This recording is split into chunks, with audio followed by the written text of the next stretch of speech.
The room just hushed, so I thought it would be a good moment to come up here. Good evening, everyone, and thank you so much for coming out on this vertical rain day. My name is Caroline Bowman, and I'm the director here at Cooper Hewitt Smithsonian Design Museum. Tonight launches the 8th presentation of our biannual Design by Hand program series, organized in partnership with Van Cleef & Arpels since 2013. Over the years, we've invited an impressive list of influential designers and design studios to lead workshops and share their perspectives on the importance of craftsmanship in contemporary design. From Pixar and Chanel's Maison Le Sage to Studio Campagna, Heath Ceramics, and now Scholten Baijings, which we're all very, very excited about. Those who have followed Scholten Baijings' career as avidly as we have at Cooper Hewitt know that working by hand is baked into the team's design process. Design partners since the year 2000, Stefan and Carole view their studio as akin to an atelier where the designers sketch, produce materials, build prototypes and models, and mix their own colors, all by hand. Now, I have a little personal story for you. A few years ago, my husband John and I cycled from Amsterdam's Lloyd Hotel, which boasts rooms taken over by local designers, including, of course, Scholten Baijings, and we biked all the way to their studio. Stefan and Carole were awaiting us with open arms, surrounded by bits of material and samples in a medley of beautiful colors and process models at all stages of development, just as you see in our process lab, now dedicated to Scholten Baijings' experimental design process. And to top the color and grid celebration off that afternoon, there was this massive plate of stunning petit fours with their signature colors and patterns.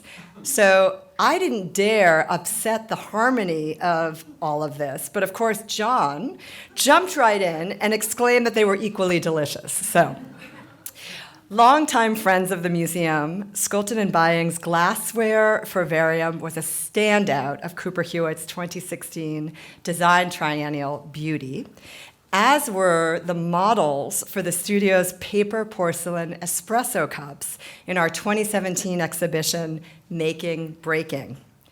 To our delight, one of Cooper Hewitt's historic Dutch darning samplers sparked the idea for the designer's latest textile collection with Maharam. Admiring the hand-stitched geometries and color effects of the early 18th century samplers in our collection, Mary Murphy, senior vice president of Maharam and also a great friend of Cooper Hewitt's, encouraged the designers to explore the needlepoint works in our collection even further.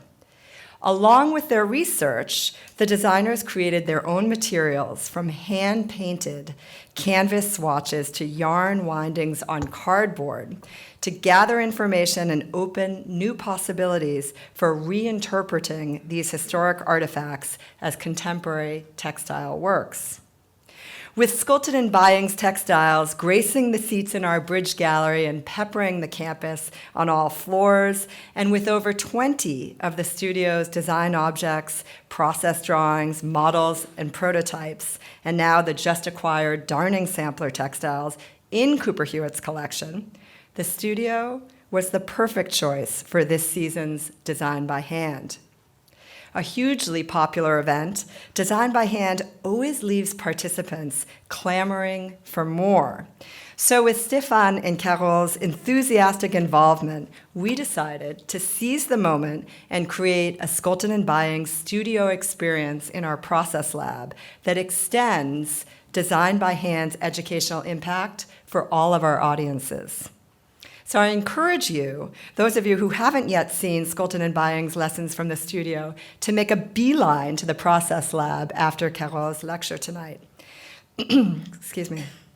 Amid the designer's intensive artisanal investigations, you'll discover how they mixed metal drill dust into porcelain to recreate the spotty gray color of cardboard, turned silver wire into thread, and pulled apart the colors of centuries-old Arita ceramic masterpieces to create new compositions, to name just a few of the fascinating experiments conducted in their studio and with their collaborators.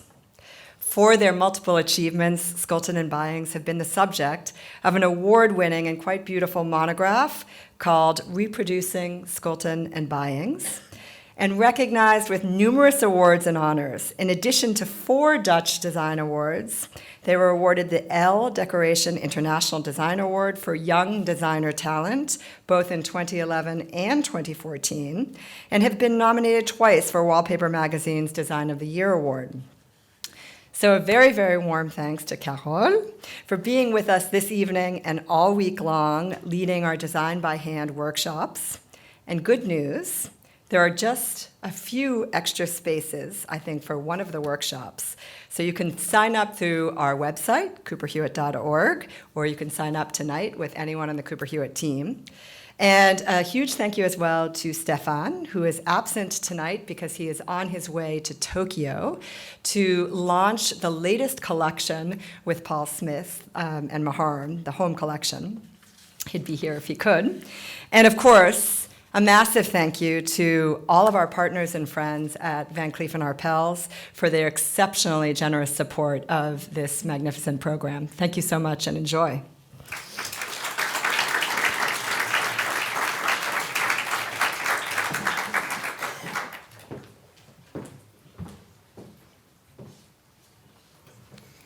Good evening. So if you happen to be in Japan, in Tokyo on Monday, you're very welcome to be at the presentation in the Herman Miller showroom. When Stefan and I visited New York for the first time, we also visited the Cooper Hewitt Museum. And at that time, there was quite some work on display from our Dutch colleague Hella Jongerius. And so we were very proud of her, but also a bit jealous, because we could only dream of being in the museum with our work. So that's why it's such an honor to be here tonight. Throughout the years, we got several collection assignments from the Textile Museum in Tilburg. This is a really special museum in the south of the Netherlands. What's so special is that they have a textile lab in the middle of the museum where you can work as a textile designer or a fashion designer, a designer in general, or an artist. And they have different various types of looms, knitting machines, and a laser cutter. And if you work in the textile lab, you get support of the master craftsmen that work there, and they help you to realize your designs. And that's quite special, because if you work with industry like we do, there's hardly ever time for a trial run, because that takes time and therefore money to stop the machines and interrupt a production process. But over the years, we have been given several assignments by Carole Baijings. She's curator, textile and design in the Textile Museum, and these commissions really influenced the way we work today. Because she was the first one to ask us to work on one of the machines, and she said, you can make anything, whatever you want. So she was the first one to give us carte blanche.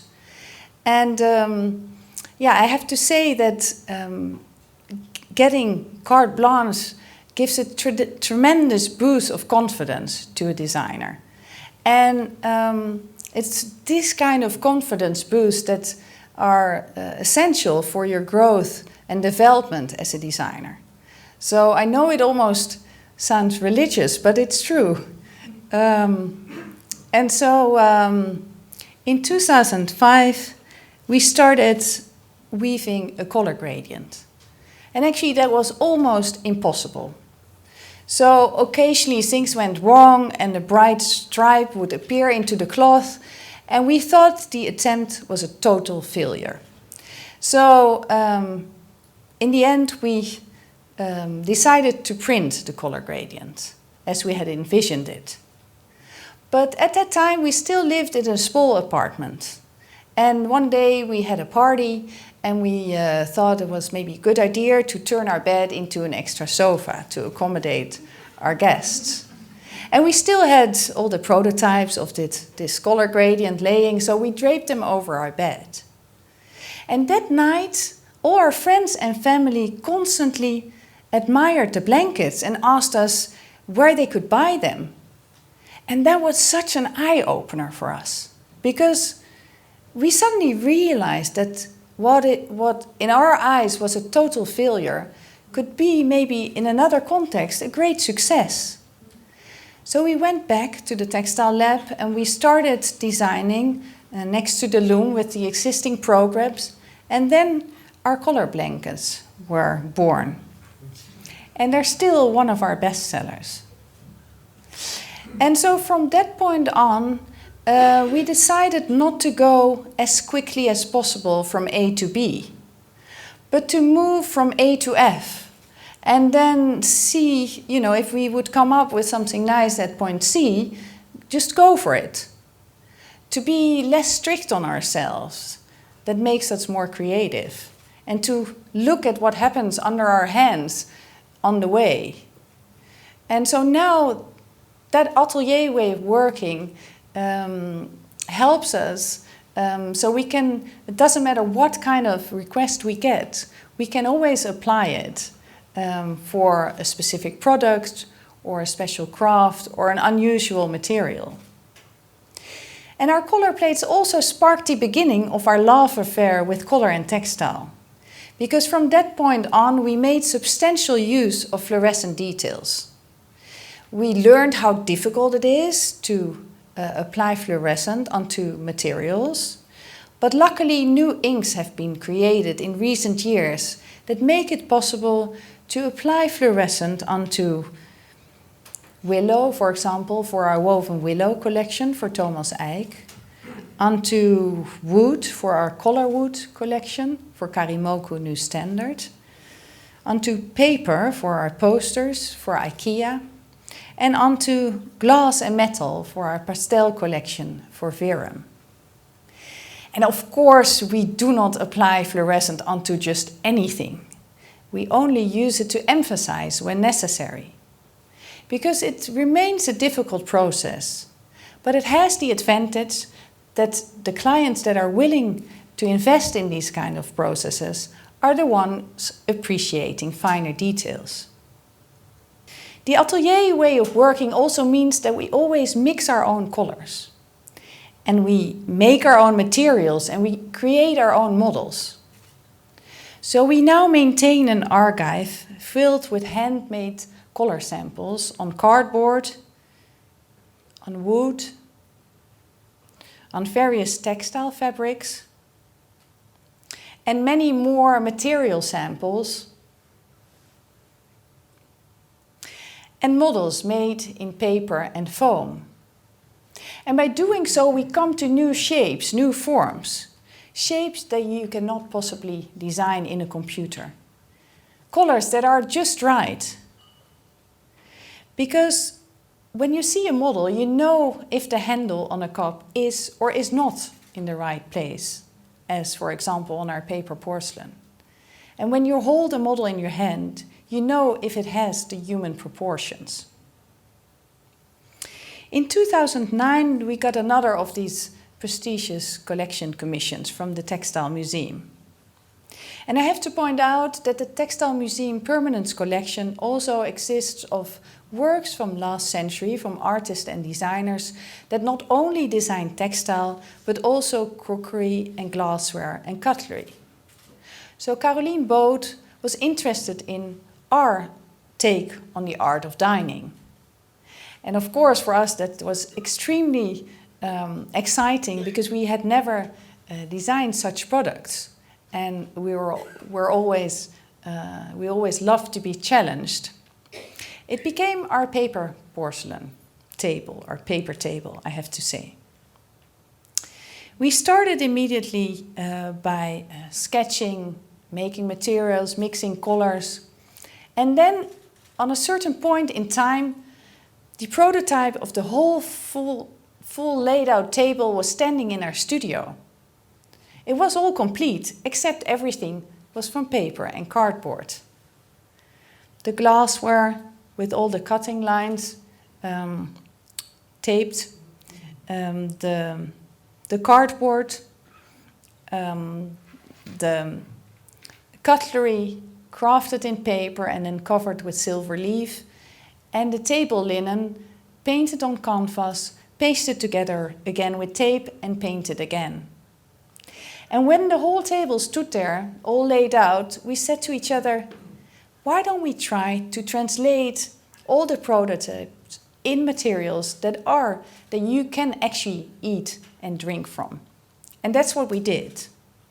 And we were appointed different production manufacturers, companies, except for the porcelain, because the company that we were supposed to work with got bankrupt just in the beginning of the project. Luckily not on our paper porcelain. But we said, well, why don't we make these prototypes ourselves? Because we are hands-on and we know exactly what they should look like. And then we have the good fortune that we not only have the Textile Museum in the Netherlands, but we also have the European Ceramic Working Center, now renamed as Sunday Mornings. And this is an artist in residence combined with a knowledge and development center, where as a ceramist, artist, designer, architect, you can work for 24/7 for 3 months and really study the subject of porcelain.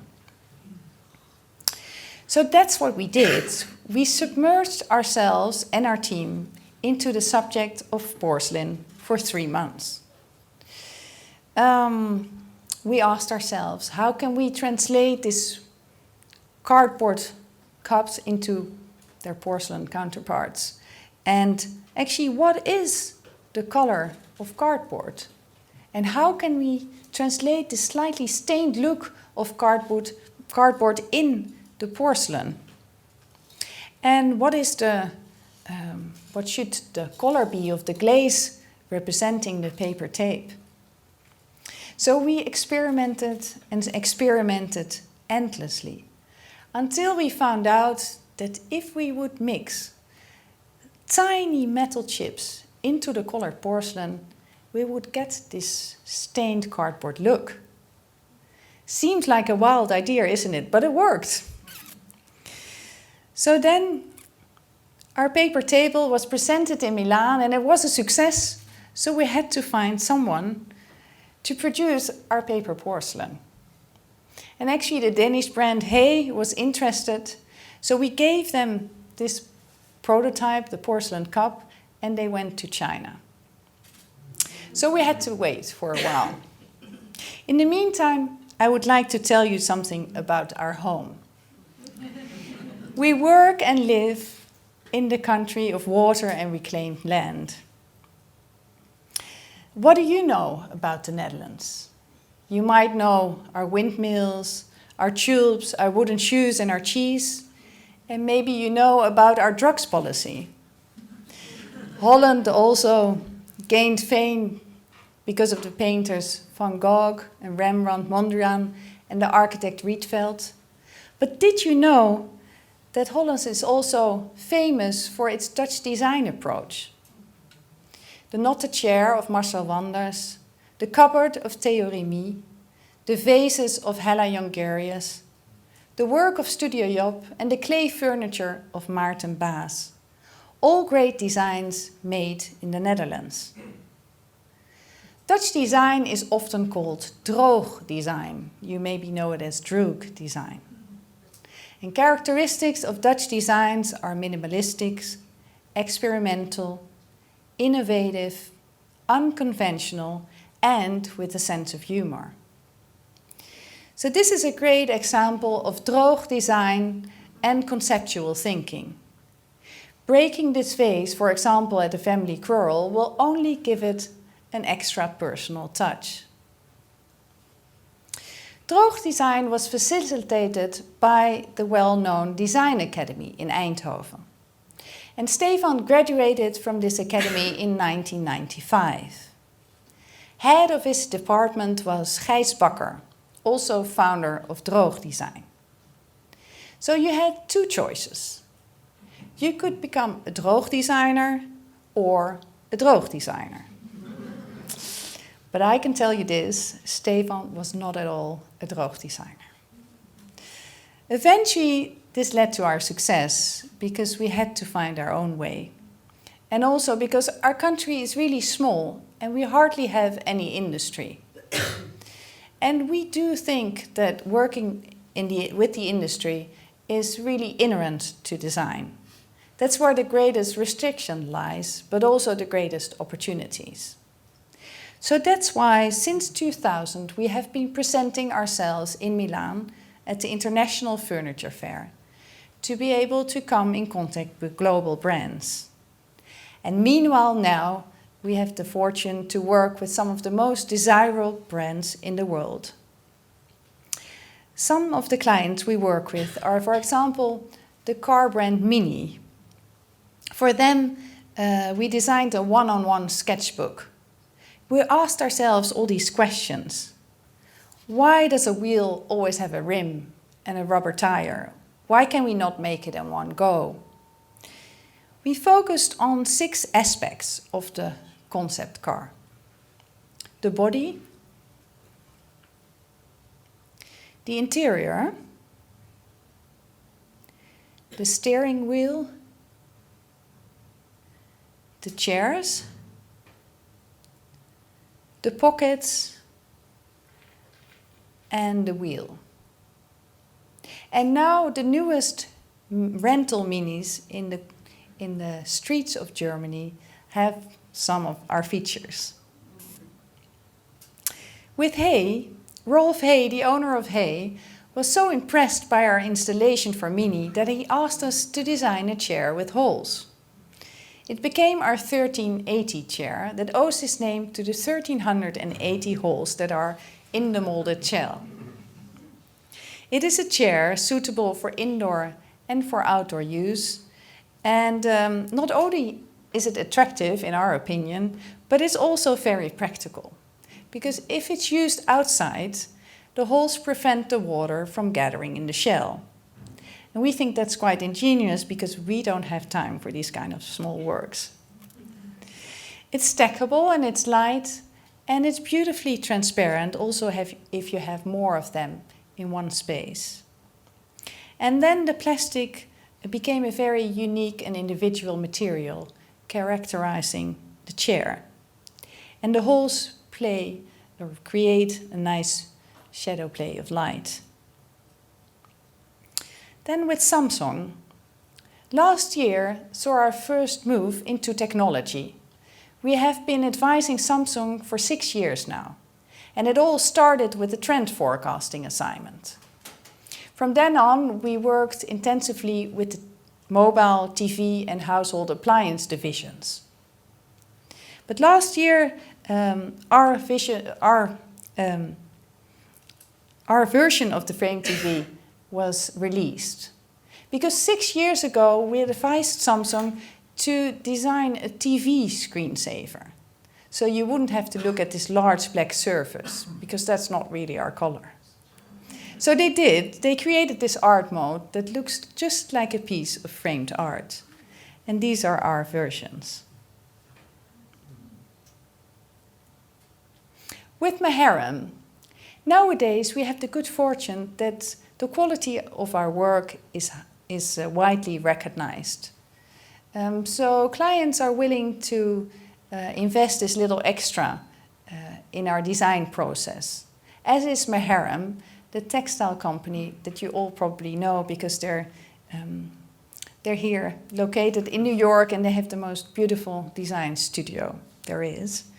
And we've been designing exclusive upholstery textiles for them for the last 5 years. And this is our latest release called the Darning Samplers. Darning Samplers date back to the 1700s and were a teaching tool for young girls to learn how to sew, embroider and darn. Most of the Dutch darning samplers were made by girls in the age between 8 and 17.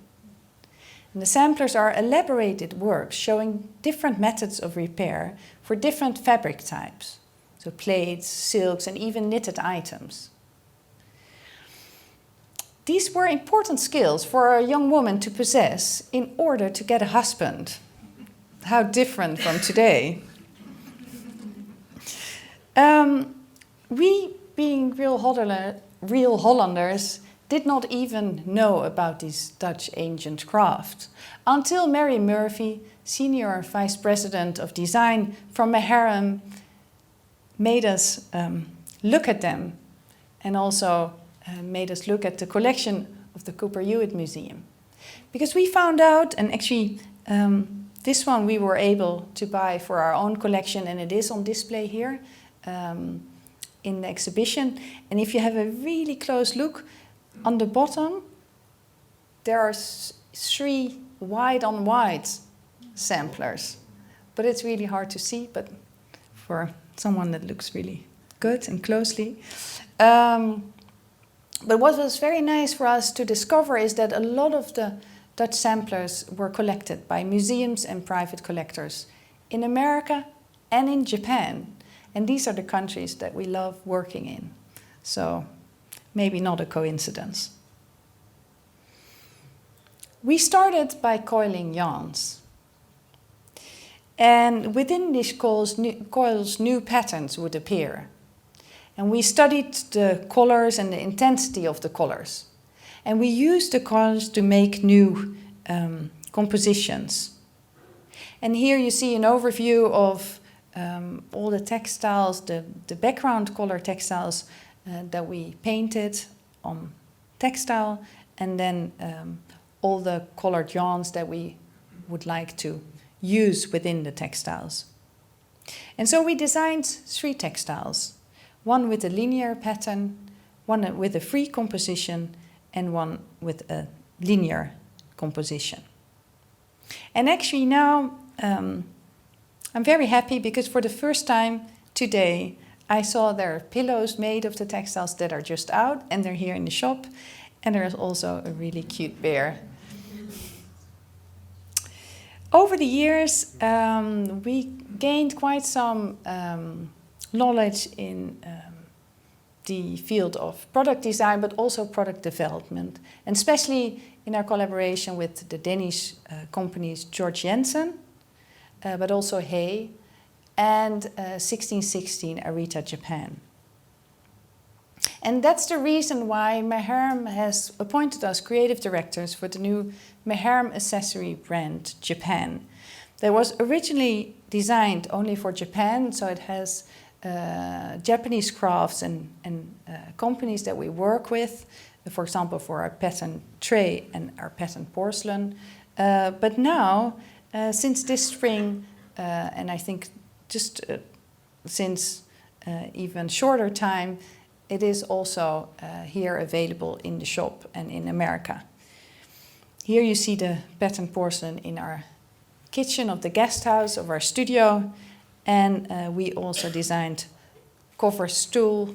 And so when you happen to be in Japan, you can see Paul Smith's version of the covered stool. Likewise with 2016, we were appointed co-creative directors together with our Japanese colleague Teruhiro Yanagihara for the collection, the new brand 2016, on the occasion of the 400 years anniversary of the porcelain region, Arita in Japan. And this was, of course, a very special project that we have the privilege to work with 16 different designers affiliated with 10 porcelain factories. A dream assignment for all designers, and the result is a very varied collection of pieces. More than 300 pieces. And then our latest release is our Listcraft collection for IKEA that came out in the beginning of August. And we hacked two of IKEA's classics, the clip-on sofa, well known to you I think, and the Scandinavian lounge chair, the Poang. And actually what's nice maybe to know for you, the frame is painted in two colors, so that's always handwork. So then IKEA said to us, okay, then we do a limited edition of 30,000 pieces. And then people that are quick have this two-colored frame for the same price as the other ones that will follow. Well, till now our limited editions were up to 30, between 3 or 30. We also designed trays and napkins and a pressed glass collection so you can sit on the sofa and enjoy your snacks in style. Then Hey came back with the first prototype from China. They said, we can do it. So we were all excited. It was thin and refined and it had all the cutting lines. But it was lily white. Well, it turned out that in China they have really big magnets above the porcelain to make sure there's not one sparkle of metal going into the porcelain. Of course, normally a very clever idea. It only didn't work. So back it was for Hey to China, and they really had to find another producer because this one only produced white porcelain. I met Stefan in '99, and with him I was introduced to design because Stefan is design. Stefan is drawing and sketching everywhere and always. And otherwise, he comes up with solutions for the requests that we are asked to look at. At that time, I sometimes went to help him, and it turned out we share the same passion. Stefan is from the broad outlines, and I'm from the details. We are this male-female team, and we share our works 24/7, and that makes our lives unique and very challenging. We travel a great deal. Our assignments are very diverse and they vary. And we meet interesting people from visionaries to master craftsmen. We encounter a wide range of cultures. It is this female and masculine intuition and creativity that results in successful products. And we share this passion with our team of 12 very talented young designers. We stand fully behind the products that we design. Because if we don't want to own them, why would anyone else want to buy them? And that's why our products are never too feminine or too masculine. I would like to show you a short movie about our studio and our latest collection assignment from the Textile Museum. And it will introduce you to our entire team and our workspace.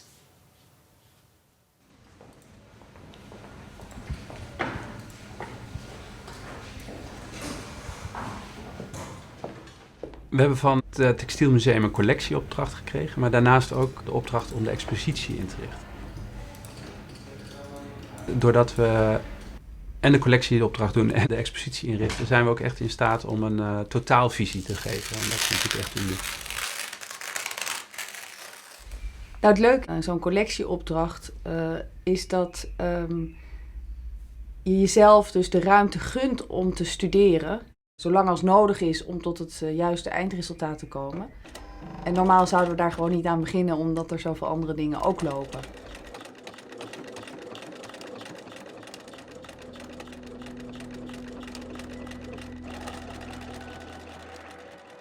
We maken alles met de hand. Altijd samples, altijd materialen. We zijn echt makers. Dus we moeten gewoon dingen zien. We kunnen een schets maken, dat is prima. En we kunnen ook iets in de computer laten zien. Maar het moet er uiteindelijk wel gewoon echt zijn.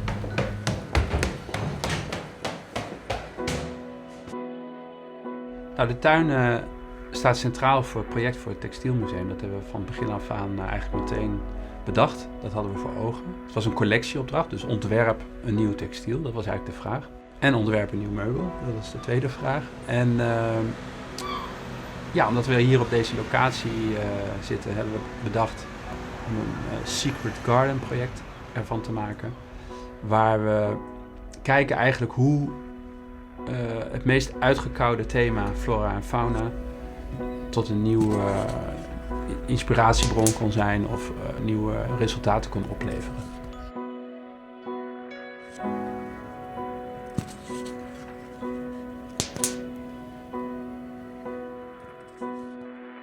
Alle stoffen zijn vertaald naar verschillende momenten in het jaar. Dus aarde is vertaald naar canvas. Ze hebben handgeschilderd op stof om de bloesem echt naar voren, zoals Monet dat deed in de tijd. We hebben ook naar technieken gezocht die vertalen welke expressie je wilt doen. Zijde, of dan weer met heel ruw wol, of met hele fijn katoen.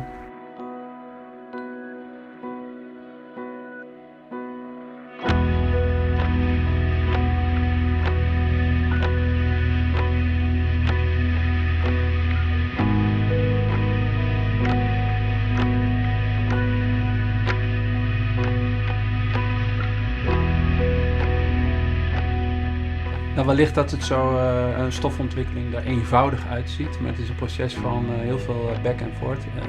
Samples laten zien, aanpassen, garens weer uitzoeken. Ja, je kunt ook niet van tevoren bedenken wat de invloed van een garen weer is op de totaal van een stof. Dus het is ook wel een verrassing. Soms krijgen we weer een stof teruggestuurd. Komt die binnen, rollen we hem uit, kijken we naar het resultaat. Het is echt een langdurig proces.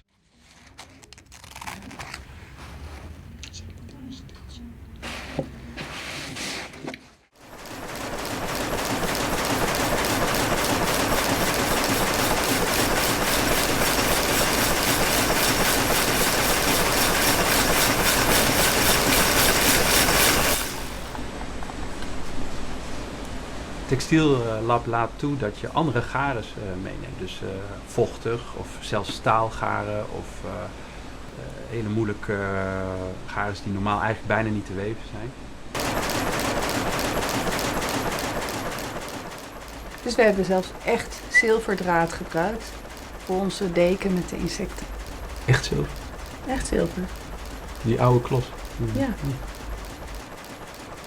Nou, wij werken nu al jaren met het TextielMuseum en we werken uitsluitend met Stef, want Stef Miro is, wij noemen hem altijd de tovenaar die daar werkt, is geniaal in het omzetten van wat wij voor ogen hebben. Dus wij maken wel altijd voor hem bijvoorbeeld op stof de look en feel die we willen of op papier.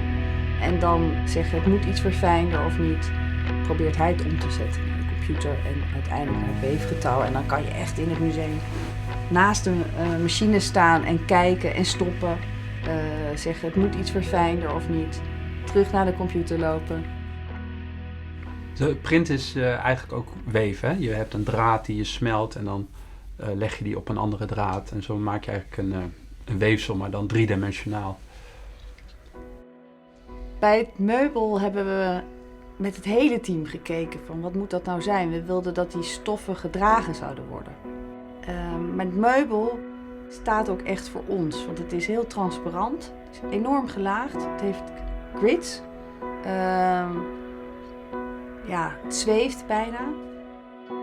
We houden van schoonheid en harmonie, maar kleur is heel belangrijk. En vooral kleur waarvan je denkt, daar gebeurt iets. Is dat leuk of is dat niet leuk? Dat is een beetje edgy. Nou, we doen natuurlijk altijd te veel. Dus als je deze collectie ziet, dan zie je ook gewoon hoeveel werk er is verstouwd. Ook aan samples en prachtige stoffen, materialen. Dan vraag je natuurlijk wel af, hadden we zoveel moeten doen? Maar het is één grote studieopdracht. En achteraf vergeet je gewoon al die energie, dan maakt het niet meer uit. En levert het alleen maar inspiratie op en nieuwe ideeën. Dus het is een start van een nieuw begin.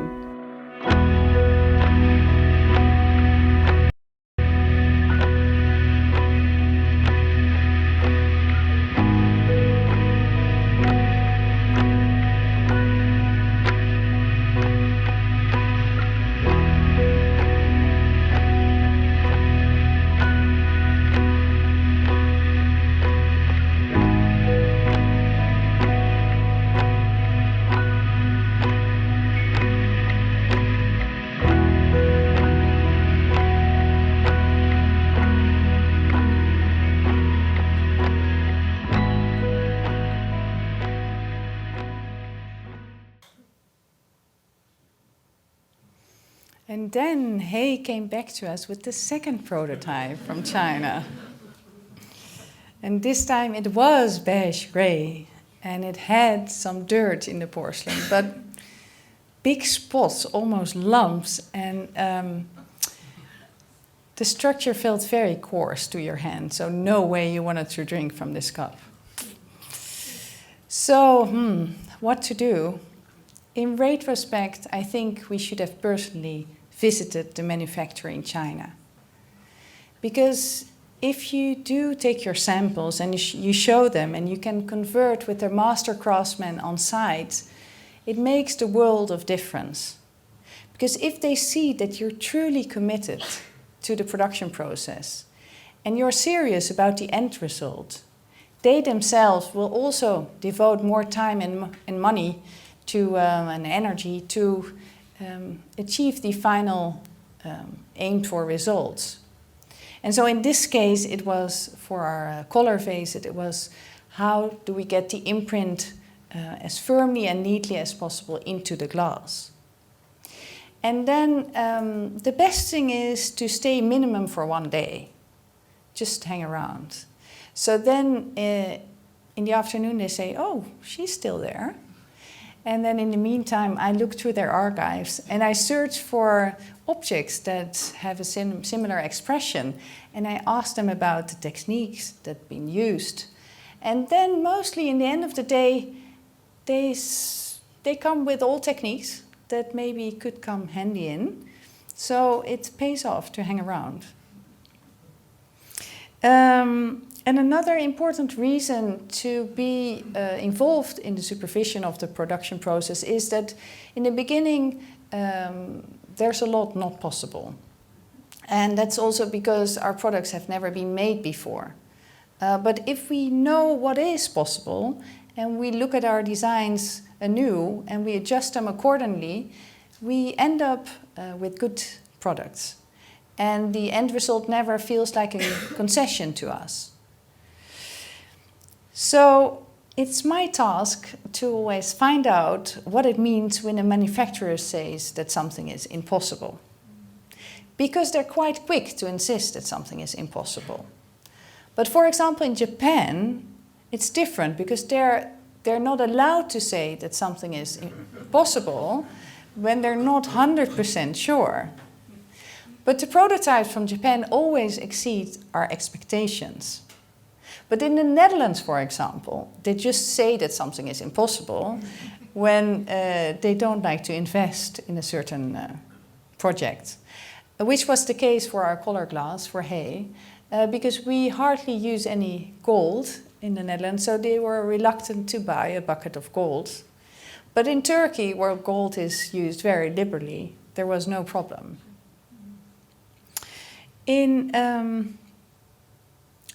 It was 3 years since we had presented our paper table in Milan, and in 2012 we presented our color porcelain collection for 1616 Arita, Japan. And quite often as designers we are asked by companies or crafts that are undergoing a difficult time. And luckily we only know most of the times halfway into the process or at the end of the process. But this was the case in Arita as well. The request for porcelain was declining, so they asked us if we could design a collection. And we did. We designed a collection from 52 pieces of porcelain. And when we had approved all the prototypes, the owner, Momoto-san, took us out for dinner. And after dinner, he introduced us to his whole family. His mother, his wife, the children, his brother, and all of his family. And then, in between the lines, he said to us, "Your collection has to become a success, because I invested all my money in the molds." Well, that can literally make you sick into your stomach. Because if we would only know beforehand what would become a success, I think the world would look totally different. We were lucky because it became a success, and now the people that we work with in Arita have good work again. And so we introduced Hei to our Japanese contacts because they perfected the combination of mass production and traditional craft, the hand painting and the handwork. So with their 400 years of knowledge, they know how to make porcelain that is matte but feels nice on the mouth because they mix the glaze into the porcelain. How clever.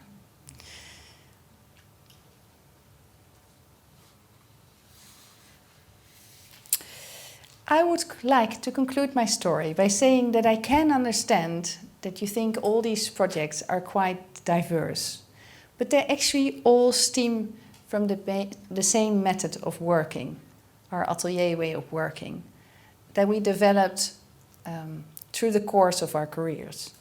And it has proven to be very successful to us. So designing products from limited edition to mass production has enabled us to work with the industry.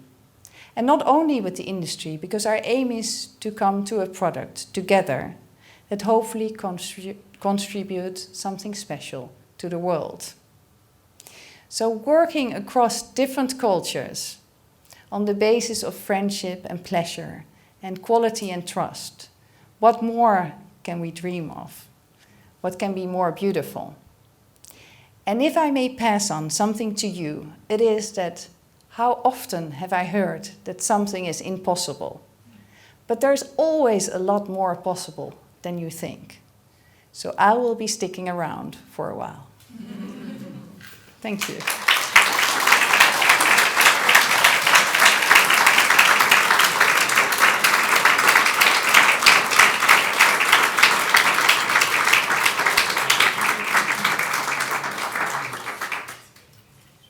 So, are there any questions? Your use of fluorescent color as accents and as pops, it's really masterful. Can you talk about your initial inspiration and how that all started and how that common color goes through almost everything you do? It's really brilliant. Thank you.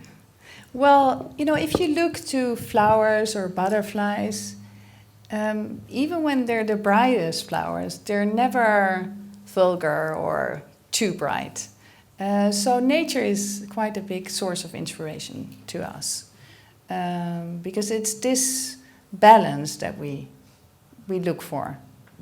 And that's always nice because we work in different materials, so depending on the material you have certain colors that you can use. And then it's, I think, emphasizing, for example, the beauty of wood, but adding something that even emphasizes the wood extra.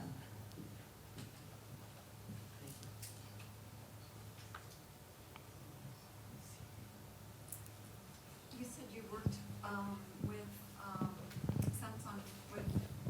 as color forecasters or as trend forecasters.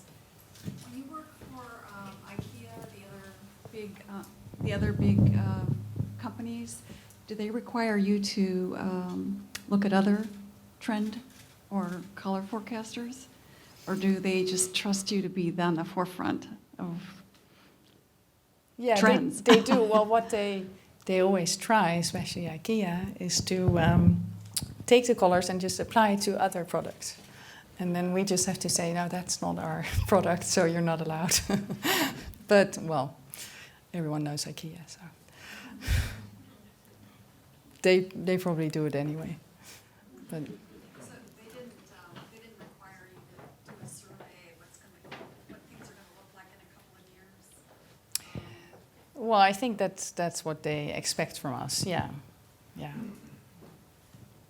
I think clients, a lot of our clients have an impressive history, and for us it's very interesting to study their DNA, and then substantially mix our findings with our own handwriting.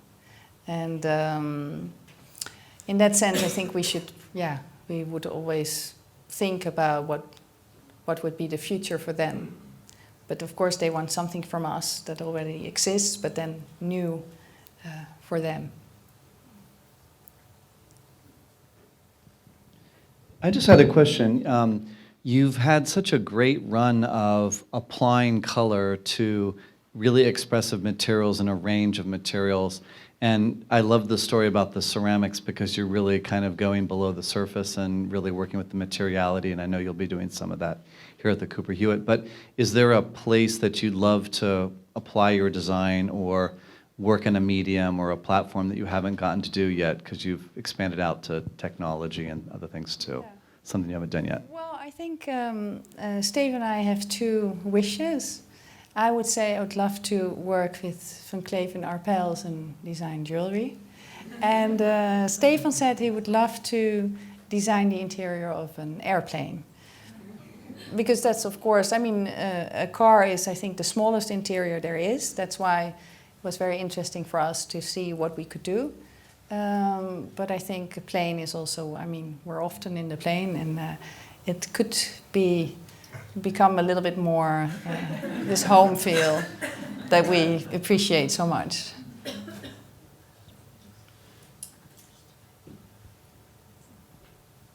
Thank you all for coming. Thank you, Carole. Thank you, everyone, for attending the evening. Please join Carole in the Process Lab if you haven't viewed it already, and our shop is open till 9. Thank you all for coming.